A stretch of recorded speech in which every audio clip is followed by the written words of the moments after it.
Mas, kira-kira di Bondowoso masih ada nggak perusahaan yang nakal? Banyak sekali, Mas. Banyak sekali.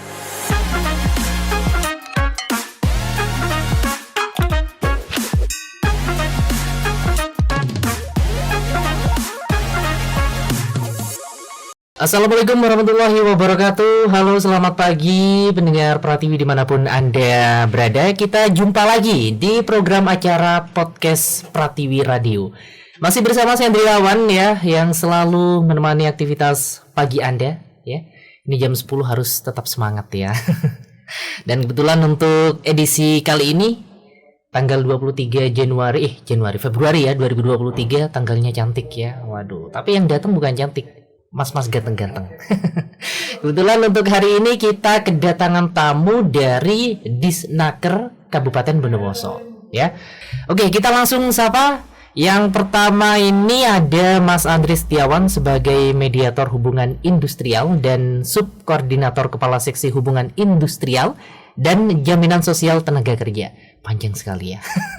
Kemudian ada Bapak Muhammad Wahyudi sebagai pengelola data hubungan industrial. Halo, selamat pagi Mas Andre dan Pak Wahyudi. Ya, selamat pagi. Assalamualaikum warahmatullahi wabarakatuh. Waalaikumsalam warahmatullahi wabarakatuh. Gimana kabarnya nih Bapak Wahyudi sama Pak Andre nih? Ya, namanya baik. sama ini. Sama.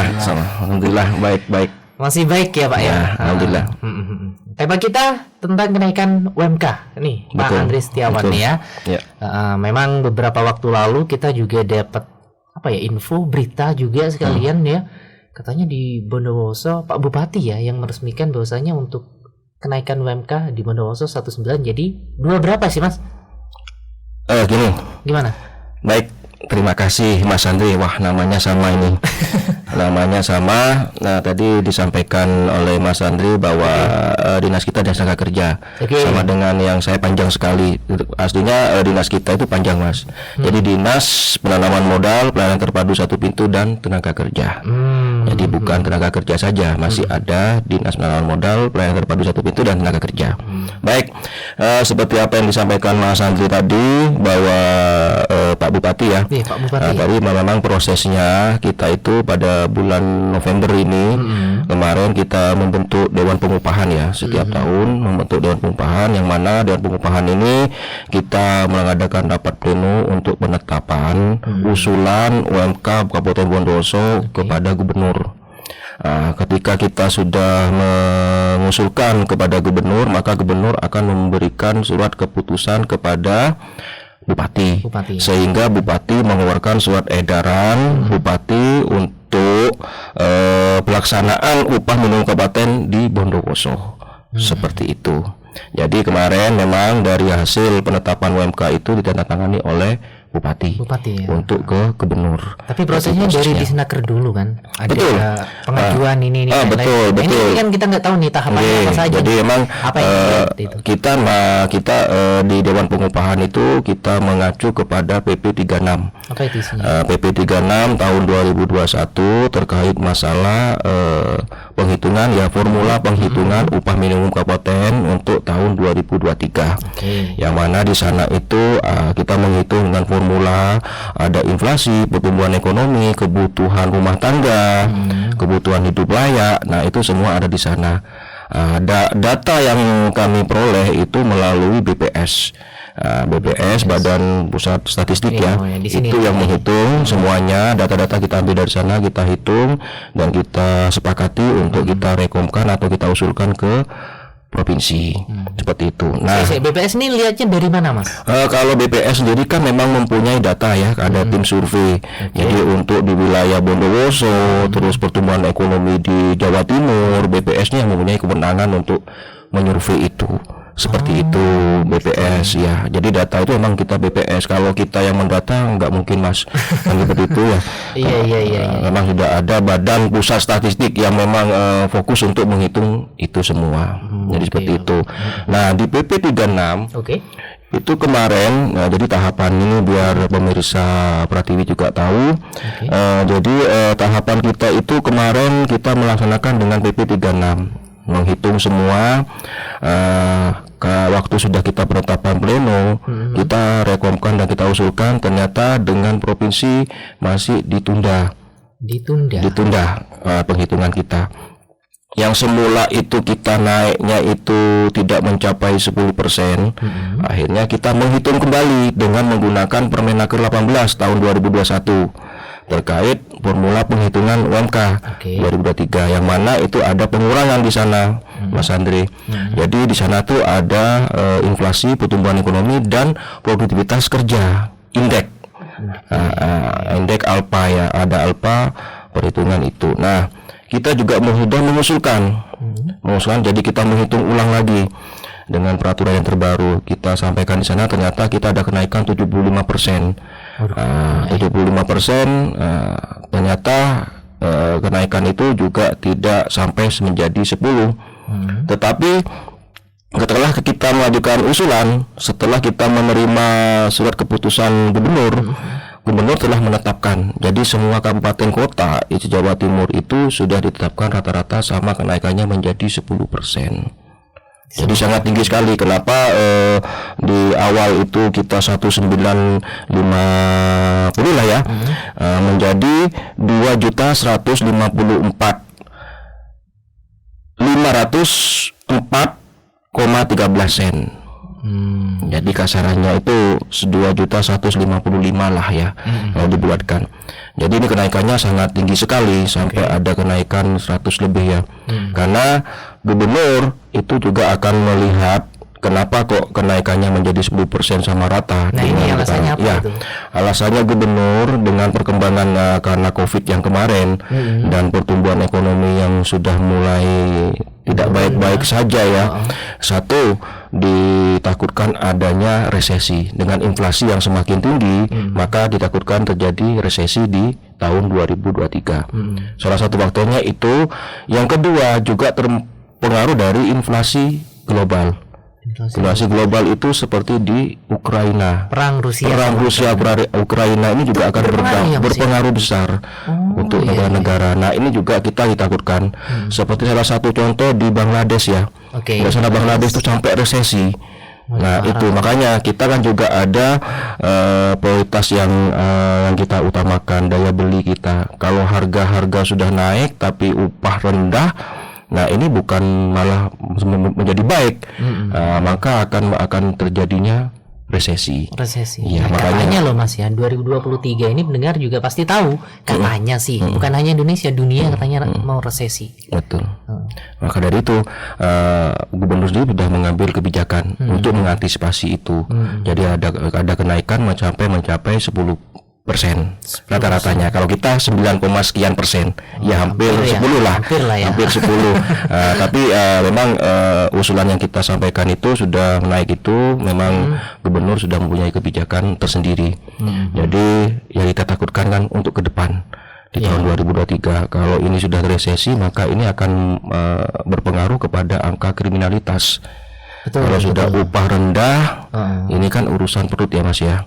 Kalau upah ini kan urusan kebutuhan ya. Ketika itu sudah barang-barang mahal, tapi gaji rendah, dia akan berupaya untuk gimana caranya untuk bisa, kan seperti itu. Maka akan berdampak kepada kriminalitas seperti itu. Iya. Kira-kira kalau Pak Wahyudi gimana nih dengan adanya kenaikan UMK di Bondowoso, tanggapannya Pak? Menurut saya ketika ada kenaikan UMK, tentunya beberapa perusahaan akan merasa keberatan tentunya. Keberatan. Iya. Sebaliknya karyawan sebenarnya seneng ya Mas ya. Ya, kalau ada kenaikan. Jadi gini, karena kenapa kita melihat produktivitas kerja ya. Jadi kalau kita melihat produktivitas pekerja, maka layak ketika itu tenaga kerja itu diupah tinggi, karena ini akan berpengaruh kepada produktivitas. Seandainya Mas Andri sendiri bekerja dengan upah rendah, ini akan berpengaruh pada produktivitas kerja. Seperti itu. Sama dengan vitaminnya Mas ya. Imunnya ya, semangatnya. Nah, dengan adanya upah yang layak bagi pekerja di tahun 2023 diharapkan kan untuk peningkatan produktivitas kerja juga kepada karyawan. Seperti itu. Jadi pemberi kerja, pengusaha yang mengupah ya, pemberi upah ya, itu juga enjoy dengan apa yang diinginkan pekerjaannya memang bagus, dan ini akan berpengaruh kepada omset yang diharapkan. Seperti itu. Tapi kan kalau kita mau nuntut UMK nih Mas ya sebagai karyawan, tapi kan kita biasanya juga harus lihat perusahaannya nih, kira-kira mampu nggak? Gitu, betul. Kan jadi barometer juga. Betul sekali. Memang gini Mas Andre, ketika perusahaan itu tidak semuanya mampu, tidak semuanya bisa menerapkan UMK yang sudah ditetapkan. Betul. Karena di Bondowoso ini yang perlu kami sampaikan ya. Jadi ada 864 perusahaan yang 864 perusahaan yang ada di data kita. Yang terdata di kita. Ya, sudah terdaftarkan di kita. 864 itu ada 3 Mas kategori perusahaan. Ada perusahaan kecil, menengah, besar. Nah, untuk mengklarifikasi perusahaan kecil, menengah, besar itu berdasarkan dari jumlah tenaga kerja. Jumlah tenaga kerja di perusahaan. Misalnya perusahaan kecil itu 1 sampai 49. 1 sampai 49. Itu kecil. 50 sampai 99 itu adalah perusahaan sedang. Menengah ya. Menengah. Kalau yang 100 ke atas ini sudah dimasuk kategori besar. Besar ya. Betul. Nah, untuk di Bondowoso perusahaan kecil itu kita ada 813 Mas. Lebih banyak kecilnya. Itu banyak kecilnya ya. Nah, terus untuk yang sedang itu ada 28. Kategori sedang ya, 100 ke atas lah ya, 150, 200 sampai ratusan, sampai mungkin sampai ribuan ya. Sampai ribuan. Nah, untuk yang perusahaan besar sendiri ada 23. Banyak juga ya Mas ya. 23 banyak. Salah satu contoh ya seperti yang BUMN ya, BUMN seperti PTP. Nah, itu ya PTP 10, 12. Ini kan sudah banyak. PG Prajukan, karena di sana banyak divisi-divisi kan ya. Kayak di perkebunannya, di lahan apa. Nah, ini semua dikalkulasi adalah besar sekali. Seperti itu. Mas. Nah, yang pengen saya tanyakan nih ke Pak Wahyudi juga. Kira-kira dari Dinas Ketenagakerjaan ini apakah tiap bulan selalu mendatangi perusahaan untuk ngontrol atau gimana? Oh ya, kita memang terjadwal. Jadi kita itu setelah adanya surat edaran Bupati yang dilayangkan kepada perusahaan-perusahaan untuk menerapkan UMK ya pada tahun 2023, kita ada jadwal ke perusahaan-perusahaan. Kita biasanya mengambil sampel Mas. Karena dengan 864 kalau kita datangi semua setahun tidak akan selesai. Ya. Karena perusahaan kita kan posisinya ada di mana-mana nih. Oh, jadi gini, yang bawah diambil sampel. Betul, yang kecil diambil, yang sekiranya nanti ini yang masih belum kategori ya agak belum tertib ya. Nah, terus dari yang sedang, yang besar. Kalau yang besar kita ambil yang mana yang sudah menerapkan masih belum. Nah, kita ambil dari sampel dari 3 kategori tadi itu Mas. Mas, kira-kira di Bondowoso masih ada nggak perusahaan yang nakal? Banyak sekali Mas. Banyak sekali. Makanya tadi yang saya sampaikan, apabila perusahaan itu tidak mampu, seperti tertuang dalam PP 36 tahun 2021, perusahaan yang tidak mampu maka itu harus membuat kesepakatan bersama. Itu kata kunci yang sangat penting Mas. Membuat kesepakatan bersama antara pengusaha dan tenaga kerjanya. Dan karyawannya. Apabila dia tidak mampu membayar. Nah, pengusaha harus transparan Mas. Transparan. Kenapa kok saya tidak bisa membayar? Nah, misalnya terkait masalah omset. Omset. Maka ini harus ada audit keuangan. Audit keuangan itu bukan internal. Kalau internal bisa saja perusahaan itu di keuangannya dia sendiri dibikin 3 tahun ke belakang trennya sudah menurun. Nah, ini harus ada audit eksternal. Audit eksternal. Itu banyak sekarang. Tinggal buka Google aja, kita mau jasa-jasa audit ya keuangan itu dari mana nanti untuk mengaudit. Nah, itu dituangkan dalam ini berita acara, maka disampaikan kepada tenaga kerjanya, dibuat kesepakatan dasarnya adalah itu, bahwa omsetnya trennya sudah menurun dari 3 tahun ke belakang. Nah, itu sebagai dasar. Setelah itu sudah disepakati dengan karyawan, maka itu harus dilaporkan ke dinas kami bahwa dia boleh Dalam artian ketika omset itu sudah kembali normal, maka harus sesuai dengan UMK yang berlaku. Harus naik lagi. Iya, jangan nanti dengan dasar itu omsetnya sudah naik, dia tidak mengembalikan lagi upah itu, seperti itu. Berarti ingkar janji. Ingkar awan prestasi. Betul. Oke. Gitu ya. Jadi di Bondowoso masih banyak ya, masih beberapa perusahaan. Ya, memang kita karena perusahaan kita di Bondowoso itu lebih banyak ke perusahaan kecil, Mas. Perusahaan kategori masih kecil sekali. Masih kecil ya. Betul. Karena kenapa kok tenaga kerja itu bukan melihat penanaman modalnya ya, tetapi melihat tenaga kerjanya. Karena kalau perusahaan itu sudah bisa menggaji karyawan dengan banyak, maka dia sudah memperhitungkan dengan omsetnya. Karena dia kan rutin untuk membayar gaji nih. Omsetnya yang dikeluarkan untuk membayar gaji karyawan dia sudah mampu, kan seperti itu. Maka dia masuk dalam kategori perusahaan besar. Mungkin ada alasan lain nggak, Mas Andre atau Pak Wahyudi, terkait dengan adanya kenaikan UMK gitu ya? Ini UMK-nya diresmikan tanggal berapa ini yang? Kalau di SK ya, di SK-nya yang gubernur itu kita turunnya SK itu tahun kemarin, Mas? Ya, tahun kemarin itu. Kalau surat edarannya kita sudah mengacu ke Desember ya, 16 Desember surat edaran itu. 2022 untuk 2023. Makanya kita di bulan Januari itu kita sudah monitoring terkait pemantauan kepada perusahaan-perusahaan. Tapi kita ambil sampelnya perusahaan-perusahaan yang baru-baru. Perusahaan baru-baru yang ada di sini, seperti salah satu itu ya di depan kantor kami juga ada yang baru. Nah, di daerah Prajukan itu ya ada yang Labang itu ada yang baru. Nah, ini karena apa ya? Perusahaan yang lama-lama mungkin sudah kita sering ya pemantauan ke sana, tapi kita fokuskan untuk yang di bulan Januari ini kita ke perusahaan yang baru-baru dulu. Ya, Mas, berapa sampel sih, Mas? Kan yang kecil ada 800. Kita dalam sebelum sampai ke THR ya, kita di dalam bulan Januari Februari ini kita mengambil sampel 30, Mas. Sampel 30 perusahaan kecil. Tidak, keseluruhan. Dibagi 3 kan berarti? Dibagi 3, betul. 10 lah. Betul. Karena kenapa kita ya keterbatasan, satu SDM ya, kedua juga kita anggaran, Mas. Anggaran kita untuk operasional kita keliling itu juga sangat sedikit sekali. Jadi itu. Mungkin saya bisa jadi anggotanya nanti. Siap, bisa sekali, betul. Ini Mas, selanjutnya tadi kan katanya kalau melihat dari omset perusahaan itu lihatnya bukan internal, eksternal. Eksternal, betul. Nah, itu dari Disnaker memang yang lihat dari eksternal. Enggak, nanti dari perusahaan sendiri yang akan menunjuk. Karena kan yang tidak mampu adalah perusahaan. Perusahaan tidak mampu untuk meyakinkan kepada karyawan bahwa saya tidak mampu, bukan hanya secara lisan ya. Berarti karyawannya yang ini, Mas. Nanti gini, Mas, antara pengusaha ya, karena yang tidak mampu kan pengusahanya toh.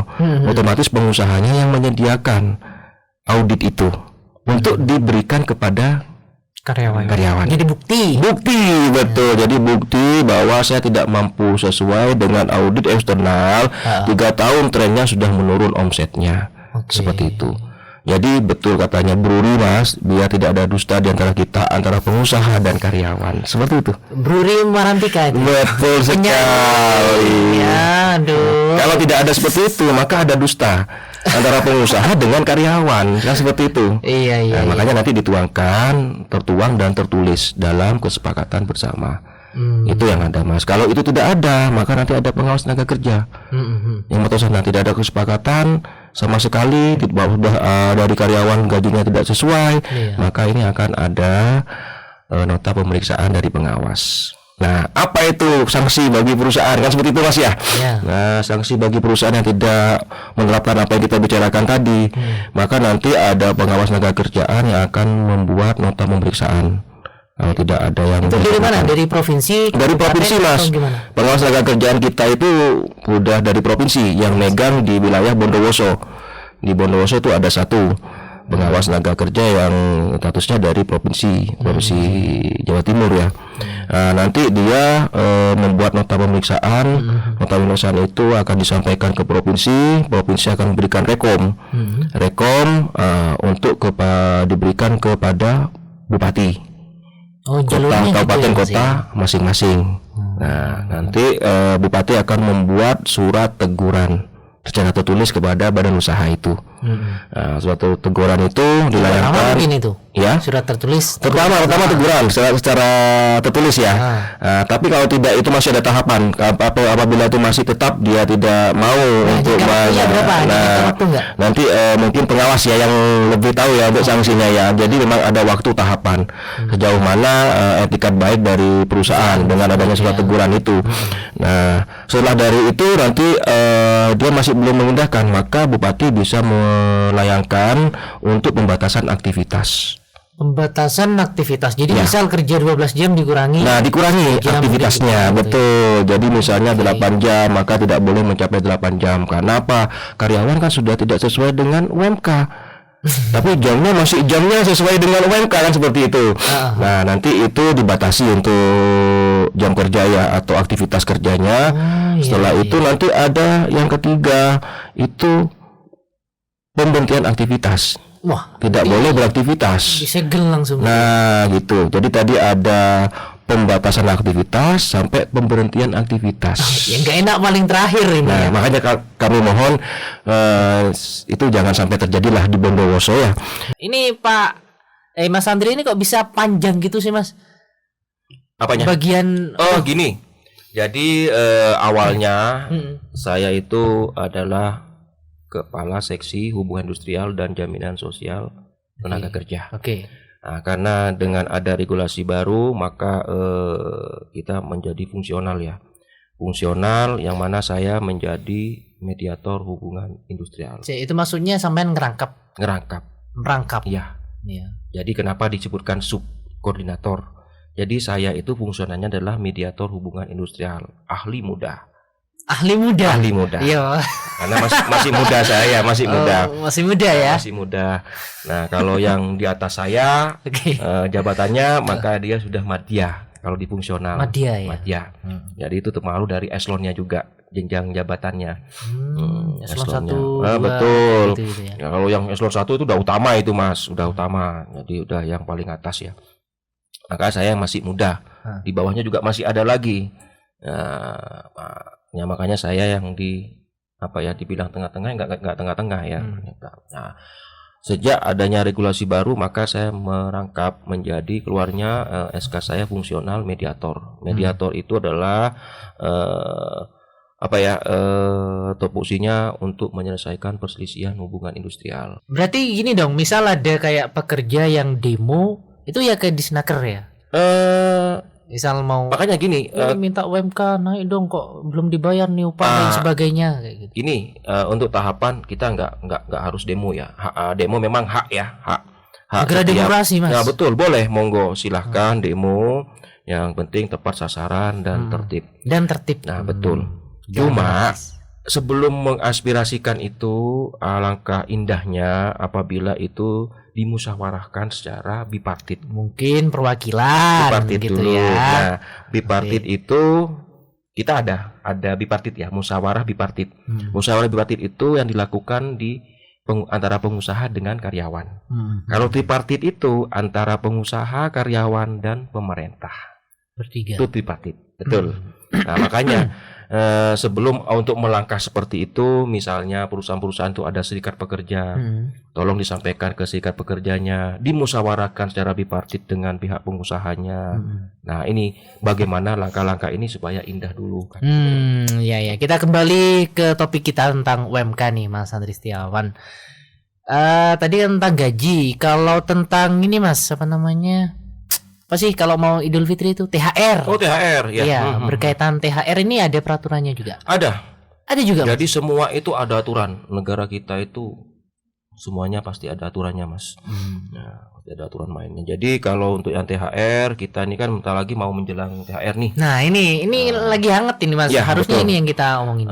Jadi nanti kita di bulan puasa kita itu ada pemantauan kepada perusahaan-perusahaan. Datang kepada sendiri. perusahaan. Kita datang. Namanya Apa kita sampel promotor. lagi kayak tadi? Tetap sampel Mas. Sampel Kalau kita ya. 864 kita datangi setahun tidak akan selesai. Ya nggak apa-apa. Soalnya Mas Andri kan lagi masih muda nih. Ya, Kayak tapi semangat mudanya Nah, ini betul, luar tapi biasa. untuk pekerja yang lain nggak akan bisa selesaikan juga kan gitu. Nah, jadi kita nanti ada di bulan puasa itu kita melakukan monitoring dan pemantauan ke perusahaan-perusahaan. Biasanya kita nanti akan dapat surat edaran dari provinsi, dari provinsi, dari gubernur bahwa kabupaten kota itu untuk melaksanakan pemantauan kepada perusahaan-perusahaan untuk pemberian THR yang akan diberikan kepada karyawan. Itu seperti apa? Nanti kita laporkan juga kepada provinsi. Nah, misalnya kan ada aturan itu H-7 sudah harus diberikan. Nah, berupa apa? Nah, seperti itu.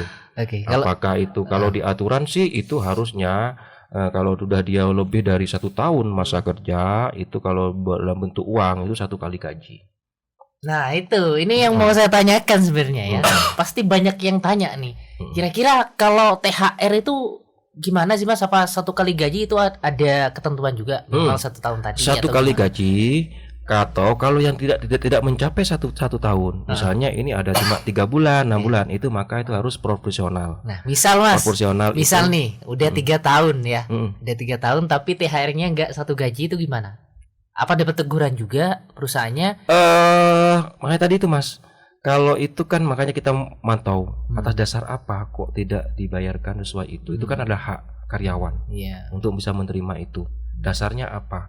Ketika dia itu tidak bisa mampu untuk membayarkan sesuai dengan gaji. Ya, kalau misal omsetnya karena omset perusahaan nggak sampai, masuk akal Mas ya, masih oke lah. Gitu. Makanya kan seperti ini Mas. Karena kenapa kok 1 tahun itu di bawah 1 tahun misalnya 6 bulan, proporsional ya. Jadi masa kerja 6/12 dikalikan upah.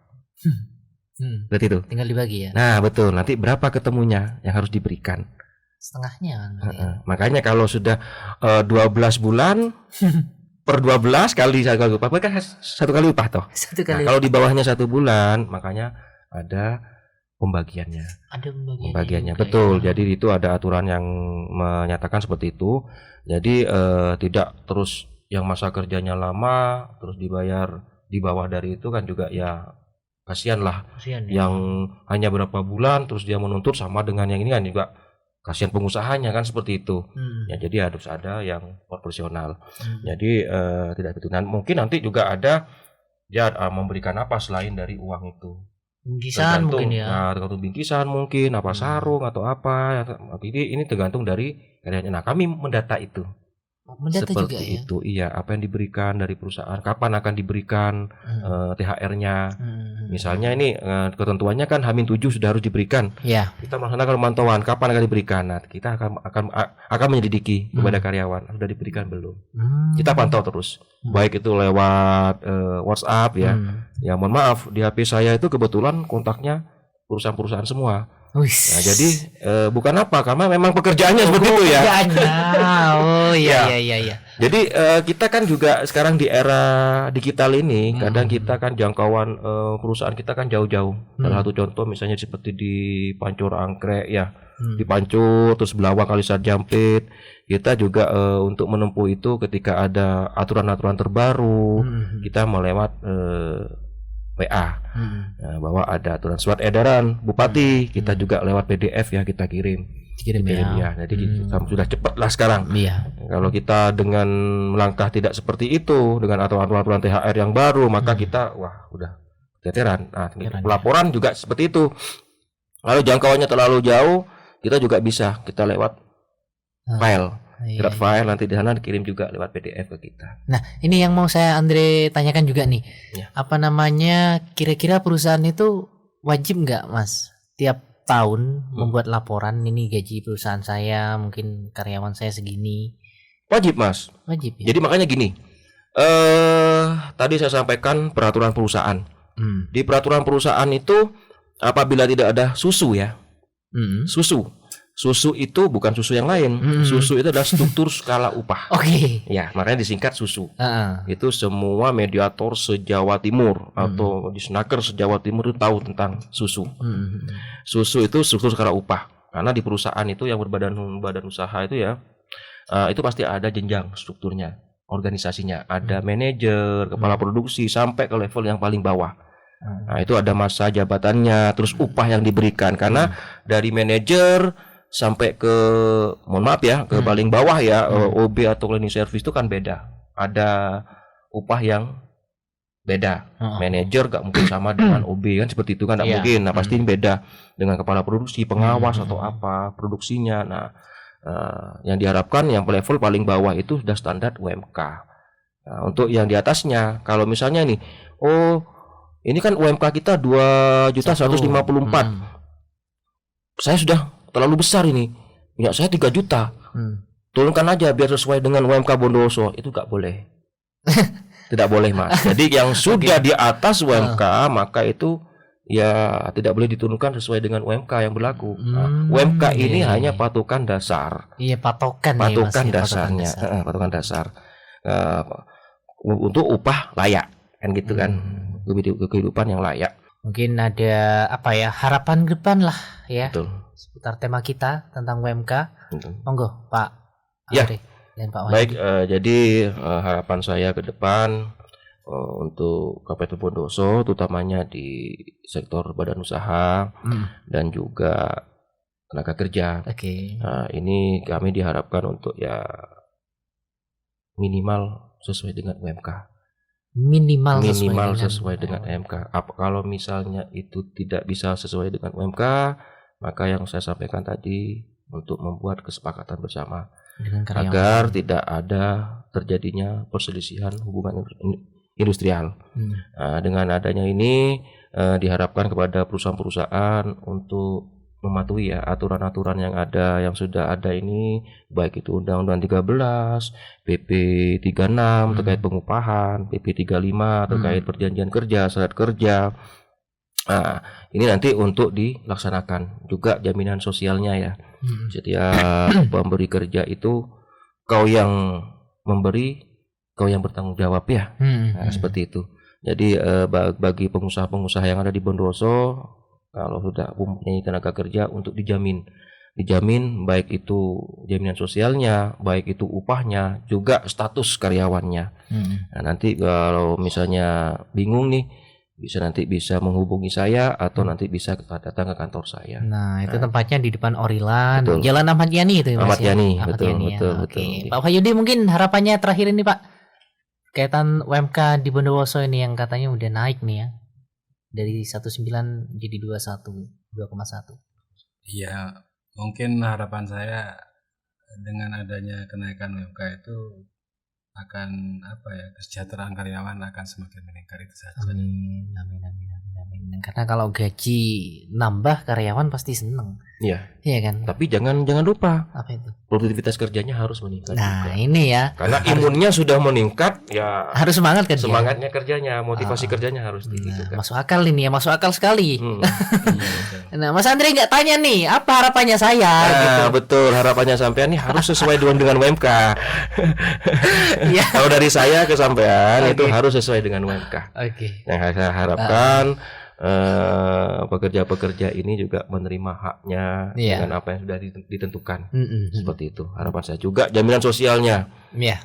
Dan mungkin kalau itu ada lebihnya sesuai di atas dari UMK, jangan diturunkan ke UMK. Kalau bisa di atasnya lagi dari UMK. Betul. Dan produktivitas kerja wajib itu ya. Wajib, harus ditingkatkan. Tanggung jawabnya ya. Betul, ya. Mungkin ada satu lagi nih kalau dari Andri harapannya, semoga Bu Ida Fauziah. Betul. Ya. Menteri kita itu. Bu Menteri kita kayaknya aduh kasihan ya Bu Ida Fauziah ketika ada BLT lain-lain itu ya Mas. Betul. BLT subsidi yang di bawah 3 juta. Oh gitu ya. Alhamdulillah kan dapat nih. Betul. Nah, harapannya semoga tahun ini ada lagi. Ya, mudah-mudahan lah dengan adanya program-program ya. Itu bisa juga menambah imun kepada karyawan-karyawan yang ada di itu. Bermimpi kan nggak apa-apa ya Mas ya. Semoga Bu Ida Fauziah datang ke sini. Pastinya Mas Andri Setiawan juga ikut. Ya, siap. Oke, terima kasih buat Dinas Ketenagakerjaan yang sudah bersedia hadir di Pratiwi Radio. Buat Mas Andri Setiawan, terima kasih waktunya ya. Pak Muhammad Wahyudi juga terima kasih. Setiawan pamit, selamat siang. Wassalamualaikum warahmatullahi wabarakatuh. Waalaikumsalam.